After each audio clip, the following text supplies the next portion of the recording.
بسم اللہ الرحمن الرحیم۔ حضور صلی اللہ تعالیٰ علیہ وسلم کے جسم کی چوری۔ سلطان نور الدین سعید بن جنگی رحمۃ اللہ علیہ کو ایک رات خواب میں حضور صلی اللہ تعالیٰ علیہ وسلم کی زیارت ہوئی اور حضور نے دو شخصوں کی طرف اشارہ فرما کر فرمایا، نور الدین مجھے ان کے سر سے بچا، اور پھر تیسری رات بھی تشریف لا کر دو شخصوں کی طرف اشارہ فرما کر ارشاد فرمایا کہ نور الدین مجھے ان کے سر سے بچا۔ سلطان نور الدین نے جب متبادل 3 رات حضور کی تشریف آوری دیکھی اور حضور کا دو شخصوں کی طرف اشارہ فرما کر فرمانا کہ مجھے ان کے سر سے بچا سنا تو وہ بے چین ہو گیا اور اپنی فراست ایمانی سے سمجھ گیا کہ مدینہ منورہ میں ضرور کوئی واقعہ فاجعہ ایسا ظہور فجیر ہوا ہے جس کے باعث آقائے دو جہاں صلی اللہ تعالیٰ علیہ وسلم نے مجھے یہ ارشاد فرمایا ہے۔ تیسری بار جب حضور تشریف لائے تو رات کا کچھ حصہ باقی تھا۔ سلطان اسی وقت بستر سے اٹھا اور بہت سا خزانہ ہمراہ لے کر 20 مکربان دولت کے ساتھ دمشق سے مدینہ منورہ کی طرف روانہ ہو گیا۔ 16 دن کے سفر کے بعد مدینہ منورہ پہنچ کر سلطان نے خزانہ کا منہ کھول دیا اور منادی کرا دی کہ اہل مدینہ پر آج درہم و دینار کی بارش ہوگی۔ ہر چھوٹا بڑا اس خبر کو سنتے ہی بارگاہ سلطانی کی طرف دوڑ پڑا۔ ہر شخص باری باری یہ باریاب ہوتا تھا اور انعام و اکرام سے مالا مال ہو کر رخصت ہو جاتا تھا۔ اسی طرح سارا شہر سلطان کی نظر سے گزر گیا، مگر وہ موجی جو خواب میں دکھائے گئے تھے اور جن کا حلیہ پتھر کی لکیر کی طرح سلطان کے دماغ پر نقش تھا، نظر نہ آئے۔ آخر سلطان نے روضۂ نبوی کے باج خدام سے دریافت کیا کہ کوئی ایسا شخص تو باقی نہیں رہا جو انعام لینے نہ آیا ہو۔ انہوں نے عرض کیا کہ اور تو سب لوگ حاضر ہو چکے ہیں، فقط 2 خدا رسیدہ بزرگ نہیں آئے جو مغرب کے رہنے والے ہیں اور دن رات عبادت کرتے رہتے ہیں۔ سلطان نے حکم دیا کہ ان دونوں کو بھی حاضر کیا جائے۔ کچھ دیر کے بعد 2 آدمی سلطان کے پاس لائے گئے۔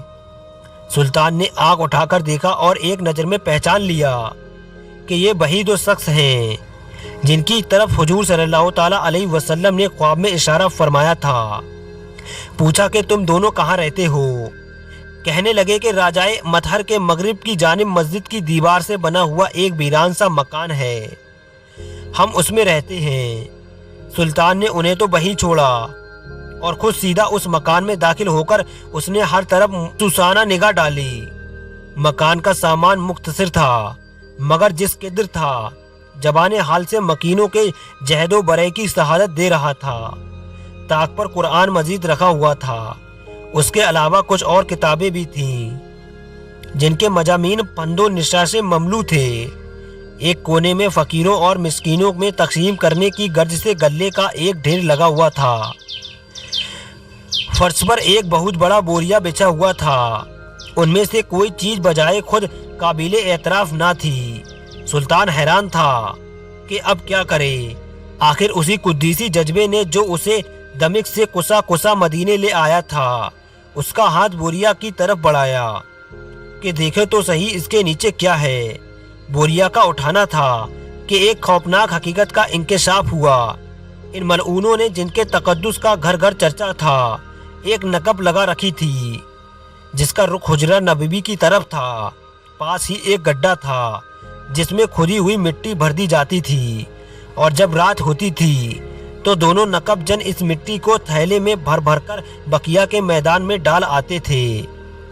سلطان نے ان دونوں خبیثوں کو موقع پر طلب کر کے گجرناک لہجے میں پوچھا کہ سچ سچ بتاؤ کہ تم کون ہو اور تم نے یہ حرکت کیوں کی؟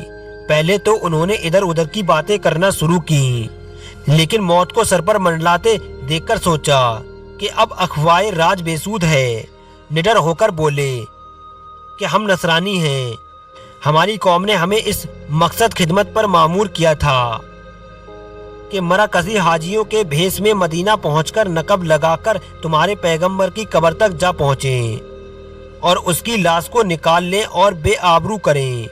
معاذ اللہ ہمارا کام ختم ہی ہو چکا تھا اور نقب قبر تک پہنچ ہی گئی تھی کہ دفعتاً آسمان پر بادل گرجا جھکڑ چلنا شروع ہوا، زلزلہ آیا اور اس کے بعد تم آ پہنچے۔ سلطان کی اس وقت عجیب حالت تھی، دل الٹ گیا اور جگر پانی ہو کر آنکھوں میں آ گیا۔ اتنا رویا کہ داڑھی آنسوؤں سے تر ہو گئی۔ پھر سراپا جلال ہو کر اٹھا اور بار کھینچ کر نقب ہی کے کنارے ان دونوں ملعونوں کی گردنیں اڑا دیں اور ان کی ناپاک لاشیں آگ کے ایک دہکتے ہوئے لابے میں ڈال دیں کہ رسول اللہ صلی اللہ تعالی علیہ وسلم کی جناب میں گستاخی کرنے والوں کا یہی حشر ہونا چاہیے۔ اس کے بعد سلطان کے حکم سے حجرے نبوی کے ارد گرد ایک گہری خندق کھودی گئی، جسے پگھلے ہوئے شیشے سے پاٹ دیا گیا تاکہ پھر کسی خبیث نقب جن کا ہاتھ حضور رحمت عالم صلی اللہ تعالی علیہ وسلم کی آراگاہ تک نہ پہنچے۔ حج الکرامہ فی آثار القیامہ والا جذبہ القلوب صفحہ 124۔ میرے پیارے اسلامی بھائیوں، اگر آپ کو اس ویڈیو سے کچھ سیکھنے کو ملا ہو تو اس ویڈیو کو لائک کر چینل کو سبسکرائب ضرور کریں۔